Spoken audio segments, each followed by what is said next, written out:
ಕವನ. ಶೀರ್ಷಿಕೆ ಜೋಗುಳ. ವಾಚಕರು ಶಾರದಾ ಮಲಯಾಳ. ಜೋಗುಳ ಅಮ್ಮ ಹಾಡಿಹಳು, ಮಗುವ ಮಲಗಿಸಿ ತೂಗಿಹಳು.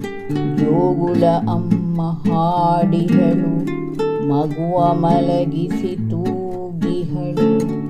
ಇಹ ಪರ ಮರೆತು ಮಾತೆ, ಹಾಡುತ್ತಲಿಗೆಯ ಗೀತೆ.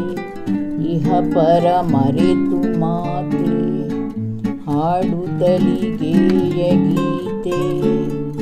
ಹಾಡ ಕೇಳುತ್ತಲಿ ಮಗುವು, ಮಾಡುತ್ತ ನಿದ್ದೆ ಚಂದವು.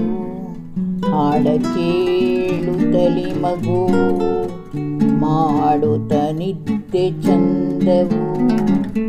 ಜನನಿಯು ಕಣ್ಣನು ಮುಚ್ಚಿ, ಬೇರೊಂದು ಲೋಕವನೆಚ್ಚಿ. ಜನನಿಯು ಕಣ್ಣನು ಮುಚ್ಚಿ, ಬೇರೊಂದು ಲೋಕವನೆಚ್ಚಿ. ಧನ್ಯವಾದಗಳು.